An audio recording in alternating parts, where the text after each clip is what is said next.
Welcome, welcome, welcome. Welcome back to Photos Made Simple. You are on day 4. If this is your first time watching a video, my name is Akira. I am a brand cultivating strategist, a professional photographer, and a cancer survivor. There have been 4 days of the Photos Made Simple workshop so far. If this is your first video, you may want to rewind a little bit and watch day 1. Day 1 was all about mastering your device. I showed you my device, which is a Nikon D7000, and I also showed you how you can find the same tools and techniques that are on my DSLR camera and find it on your camera or your camera phone.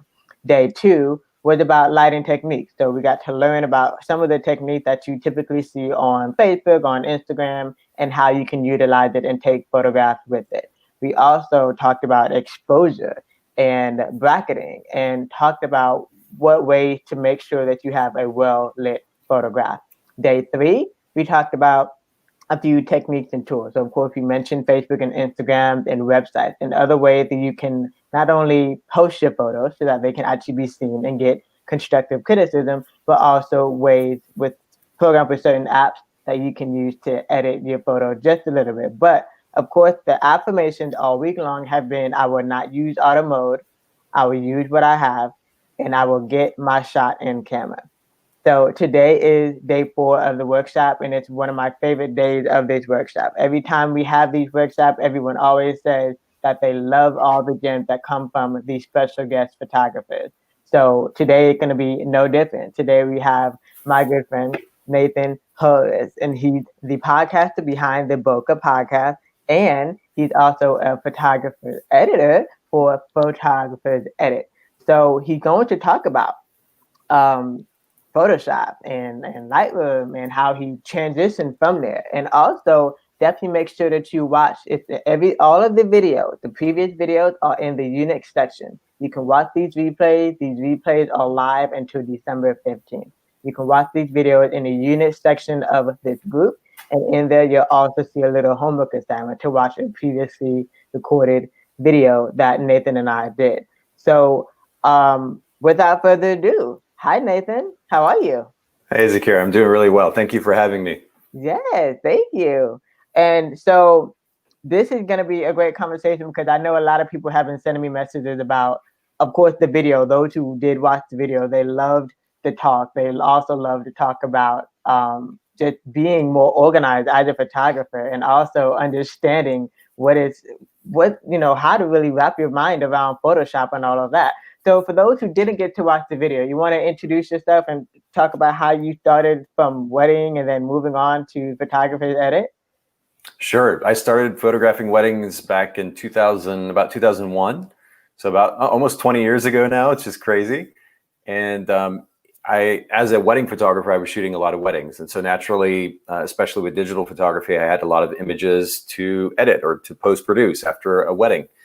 And so I needed a solution to handle that editing. And I saw an opportunity in the industry at the time. This was about 2008. And so I started a company called Photographers Edit. And we specialize in custom editing for professional photographers. So wedding photographers, portrait photographers of all kinds.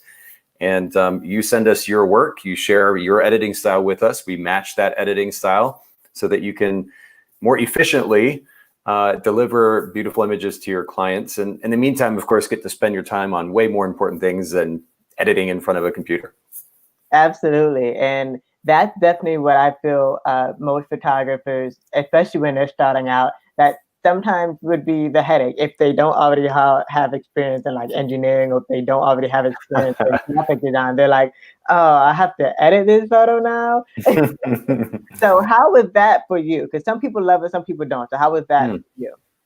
I still enjoy editing to a point, right? It's fun to open an image up in Lightroom and play with presets and give it a particular look and feel. I think that's a lot of fun, but I have much bigger goals in my life than to sit in front of the computer for hours on end playing with photos. There are a lot of things in life that are fun, right? But the question at the end of the day, at least for me and for anybody else who wants to kind of be more than average, who wants to grow a business that's successful, who wants to grow as an individual, the more important thing is, how does this activity, this thing that I'm doing, help me reach my goals personally? How does it help me reach my goals professionally? And so when I look at my goals overall, I know that sitting in front of a computer editing my images doesn't help me reach those goals. It may be fun, and there's nothing wrong with doing it by itself, but it doesn't help me reach my goals. And so if I can offload that editing to somebody else to handle so that I can focus on the things that will help me reach my goals, then that is a better use of my time. It's a better use of my money. And it's a smart business decision at that point. So you kind of take the emotion out of it. You're looking at the bigger picture. And as a result, you can make a decision like giving up your editing. Absolutely. Yeah. And I feel like the more comfortable you get with narrowing down your own style, it kind of makes it easier when you do outsource photography editing. Is that right? Absolutely. Yeah. And, I will say too, I think that a lot of times photographers get unnecessarily stressed about their editing style or trying to land on a particular editing style, because the reality is, let's just say, for example, you decide, hey, this is going to be my particular editing style. You finally land on that style. You're excited about it. You're confident about it. If you do a quick Google search, you're probably going to find 100 or 500 or 1,000 other photographers that have a very similar editing style to you. So I don't think it's necessary for us to stress out too much about finding just the perfect editing style, because the reality is that there are other photographers who are going to process their images similarly, who could buy the same preset that you're using or create a similar preset that you've created. At the end of the day, what's more important are two things, really. One is providing a really great experience for your client, because at the end of the day, the importance that we put on that nuanced look with our images or the nuanced style of our images is not nearly as important to the end client, right? So focus on what you can do to provide a better experience. If you're freed up, if your time is freed up because now you're not editing, you can focus on providing a better experience, getting those images back to the client more quickly, spending time taking them out for a meal, looking for gifts to give to them, or for that matter, just spending time photographing them more. There are a variety of things that we can do to create a better experience.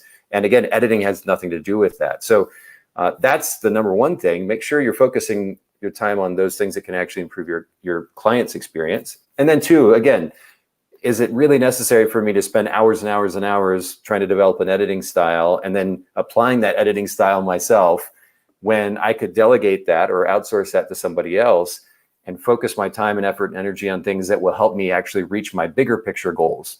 Not, I want to feel good right now because I enjoy editing, but I want to be really happy with where I've gotten personally or professionally in 6 months or a year or 5 years or 10 years, because I made the smart decision to hand over this busy work to somebody else and ultimately focus on the things that will make the bigger difference.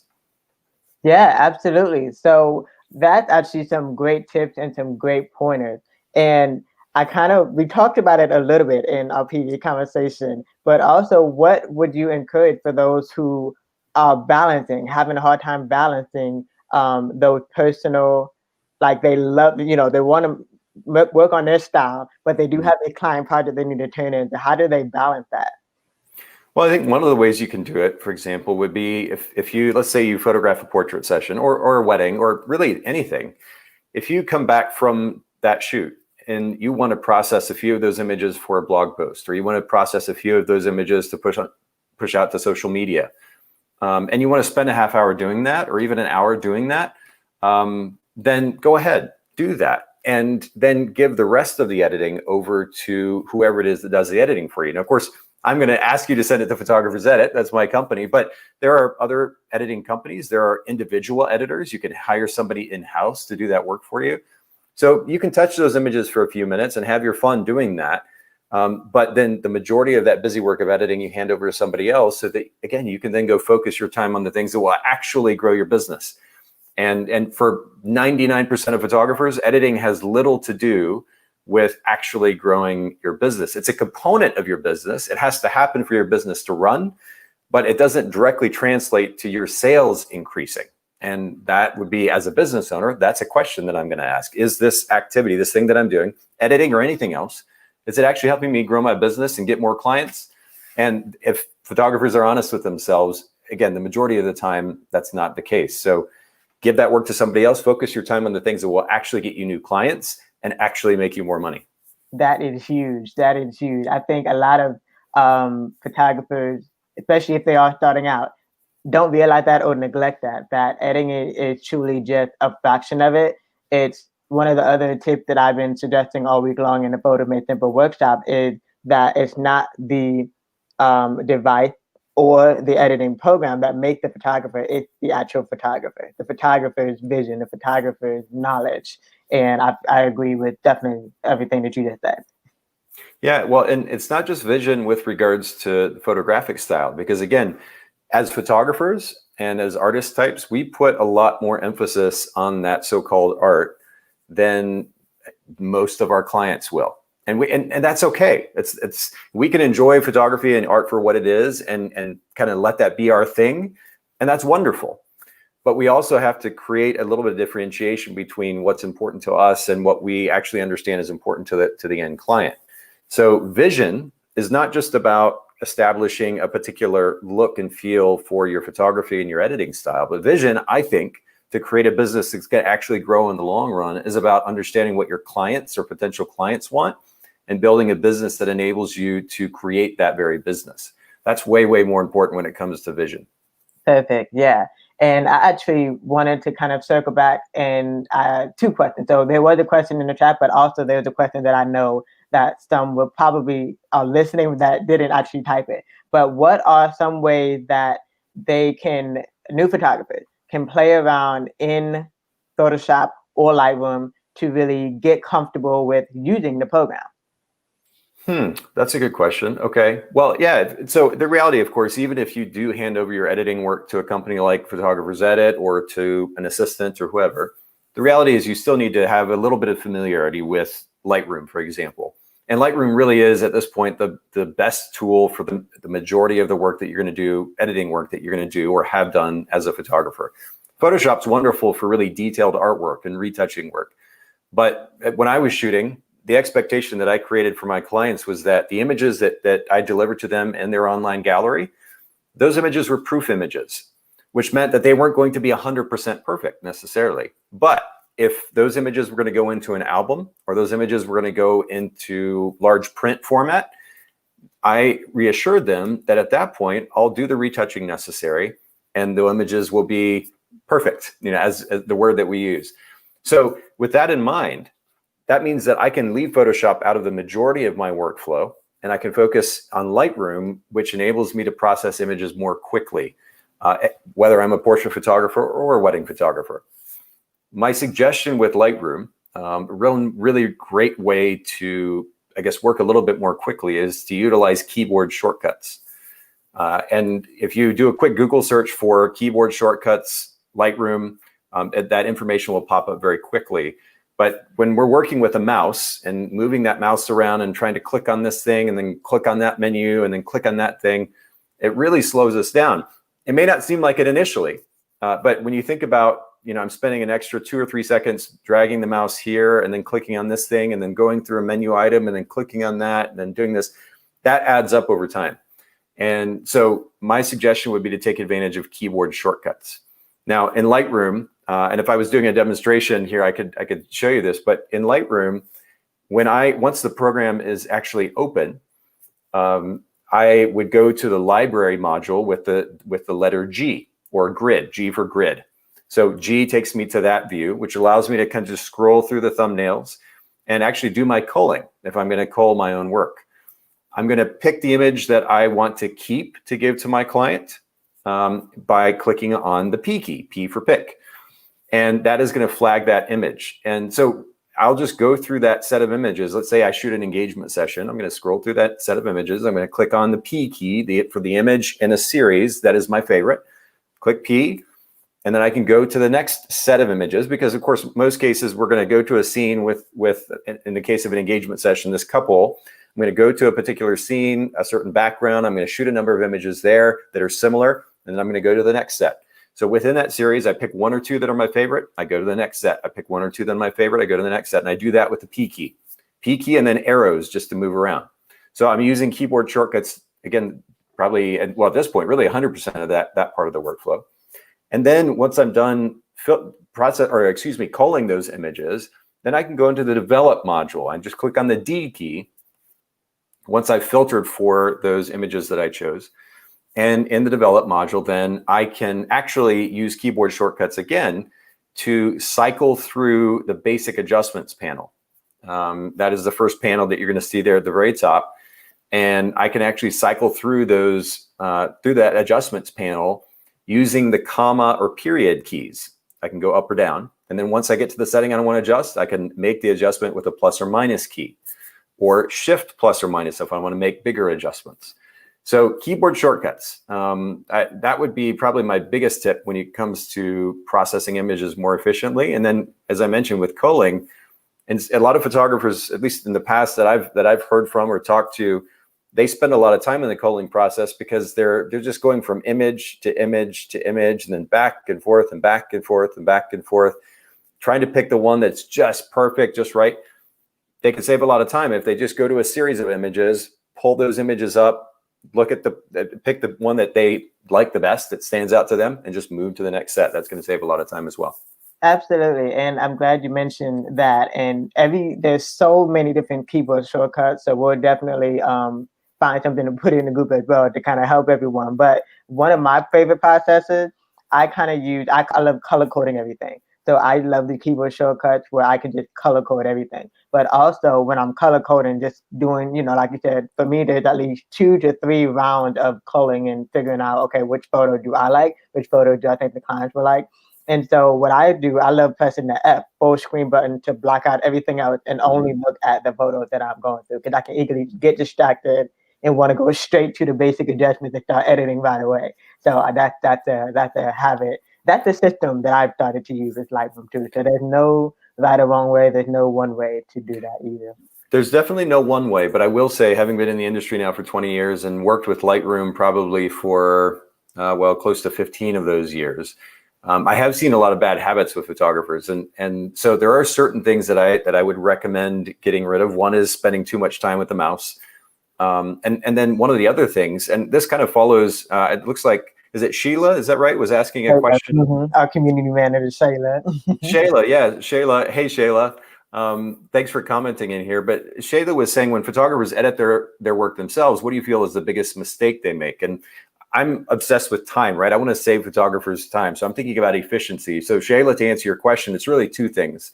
One, back to the culling conversation. Zakira, you mentioned that photographers a lot of times will cull through the images 2 or 3 times. My suggestion is that actually wastes a lot of time in the end. So my suggestion would be to keep it as simple as possible and just plan on going through once. And to my earlier point, just grab that series of images, pick the best one from the series, move to the next series, pick the best one from that series, move to the next one. And don't let, when we, and I'm going to sound a little bit robotic on purpose here, because I'm actually a super emotional guy. I'm sentimental, watching movies, start crying, that I'm a super emotional guy. But I also realize that our emotions as artist types can kind of get in the way of us also running a really great business, especially when it comes to efficiency. So we have to take the emotional piece out for a little bit. If we're going to have any kind of freedom and flexibility as business owners. Otherwise, we'll just get caught up in everything, right? So when it comes to culling, my suggestion is focus less on what you want and focus more on what you think the client is going to like. Because at the end of the day, we're serving the client. I know that the client's going to want a great expression, a great emotional interaction between themselves and their family member or their friend, a beautifully framed image. I know the things that the client is going to like, and that's what's most important to me. And my taste and my style is going to play into that because they saw my work and they liked it and they hired me, right? So it's not all or nothing, but let's not let our emotions get in the way of that culling process too much. So don't go through 2 or 3 times, because a lot of photographers spend way too much time with that process. That would be the number one thing, Shayla, that I would mention that ends up kind of, you say the biggest mistake. It's probably one of the biggest time sucks. Number 2 would be something I already kind of alluded to, which is overcomplicating the workflow. Too many different steps in the process. Very, very simple workflow. Again, if you're going to process, let's just say you have to process a small session, you're not sending it to Photographer's Edit. First thing to do is to import the images with your baseline preset, applied to the images on import, so you don't have to import that after the fact. The second thing is to cull in the way that I just described, saves a ton of time. The third thing to do is then to process those images in the develop module using those keyboard shortcuts in the basic adjustments panel. your preset should do the work of all those other panels that are in there. You have like 8 or 10 different panels to choose from. The preset should do the heavy lifting and the adjustments in those panels, again, the majority of the time. The adjustments that you make when you're actually doing any kind of editing should be focused on that basic adjustments panel, and you can do that with keyboard shortcuts. So again, Shayla, to answer your question, the second way that photographers kind of mess up their workflow, if you will, is by overcomplicating things. And that simple 3-step workflow, the 4th step, of course, being the export process, but that 3-step workflow will really help you save time. Don't overcomplicate things. Don't have 50 different presets. Pick one that's your favorite, apply that on import, and then just keep that processing simple after. I love that. And you know what? I want us to also talk about this Photoshop side. Let's say there's some who prefer to go straight to Photoshop and they're importing that way. Hopefully they're shooting raw. They're importing on raw and then choose to code that way. So what is some mistake that you see for those who choose to start in Photoshop instead? Well, I would just say the mistake is that you're using Photoshop to begin with. So, and again, I kind of say that tongue in cheek. I'm just kind of giving everybody a hard time. But Photoshop is designed for the extremely artistic intensive work, right? The retouching intensive work, the super detailed work. When you say Photoshop, you're also talking about Bridge. Bridge is essentially a file manager, a file browser that enables you to then open that image in Photoshop. My suggestion, again, would be just take Photoshop and Bridge out of the mix. Let Lightroom be the place that you live. I know that there are plenty of arguments about Lightroom being slow in this context or in this scenario, and I understand. I mean, I've used Lightroom for years, so there are drawbacks to it in some ways. But at the end of the day, to my earlier comment to Shayla, actually, the less moving parts that we have on our workflow, in this case, the less number of pieces of software that we're using for our workflow, the simpler it is. And as a result, the more time we save, the more efficiently we work. So take Photoshop out of the mix for 90-95% of your work. Let it all happen in Lightroom. So import the images into Lightroom, browse the images in Lightroom, cull the images in Lightroom. And if you're doing your own editing, edit the images in Lightroom. And then the few images that need retouching later on when the client wants to order a print or order an album, then yeah, take that into Photoshop, because Lightroom is not great with retouching. You can do a little bit, but it's not really great for that purpose. And so you're going to save Photoshop for the retouching work that you do. Yeah, absolutely. And I think a feature, hopefully some people have noticed it, that once you finish with the edits you want to do in Lightroom, there is simply a button. If you right click and say, go right over to edit in Photoshop, and it will save. You can choose the option to save both the version that you edited and the original Lightroom version. So, and by the way, the keyboard shortcut for that is Command E or Control E if you're on a Windows computer. Yeah.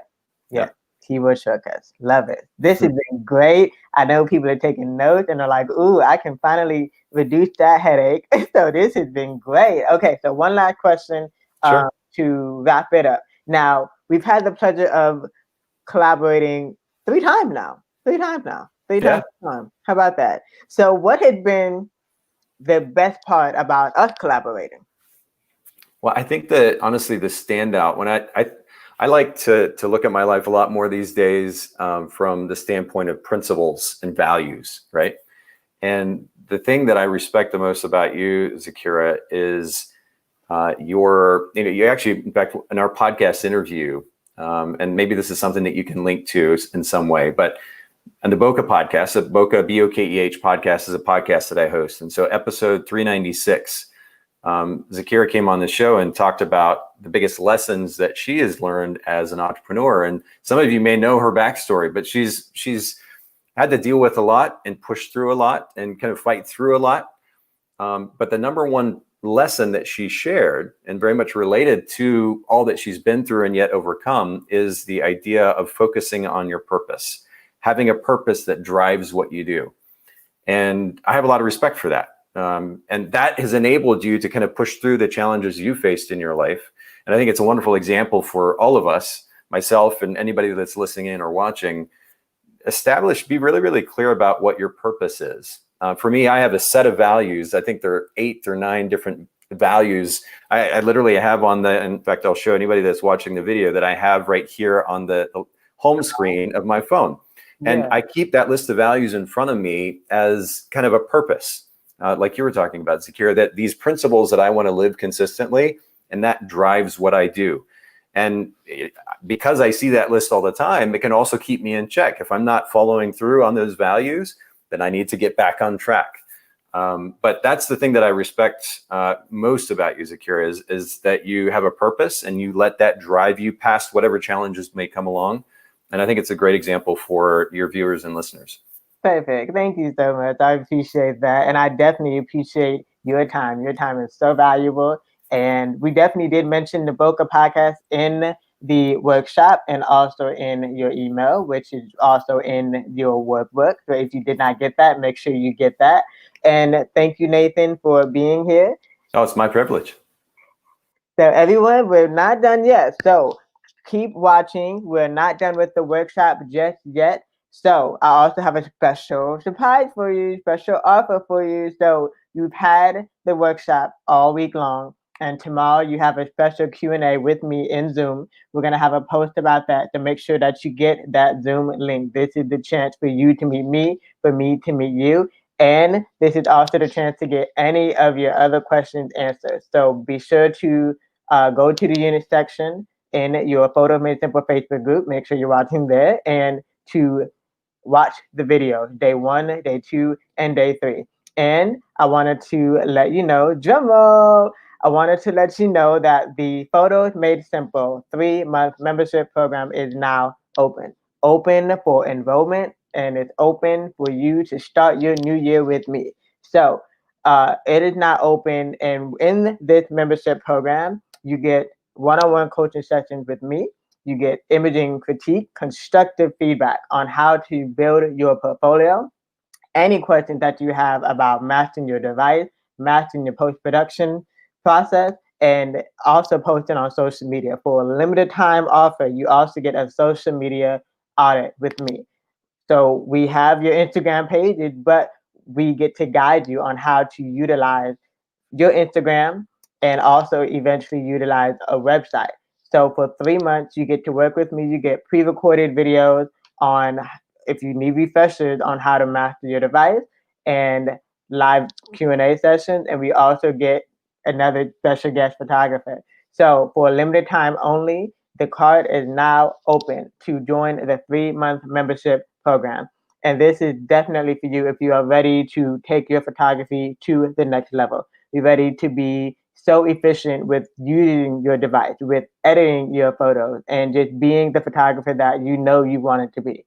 Because once a photographer, always a photographer. The moment you began taking photos of your pets, of your family members, of nature, you are a photographer. So it's all in the mindset. You really have to be ready to define yourself as a photographer. So the card is open now. Visit bit.ly/photos made simple to join the 3-month membership program. Now, don't wait, because this limited time offer, the price goes up after December 15th. So the replay videos are going to be taken down, and the price goes up on the 3-month membership program. So don't miss out on the great way to start 2021 with me and to invest in yourself. Can't wait to see you be creative. Can't wait to see you walk into your purpose. And so I will see you right back in the Facebook group. There'll be a few more live videos in the Facebook group, but definitely make sure that you get the link to join the Zoom. All right. Thank you so much for watching. I hope you enjoy the rest of your day, and I will see you all soon.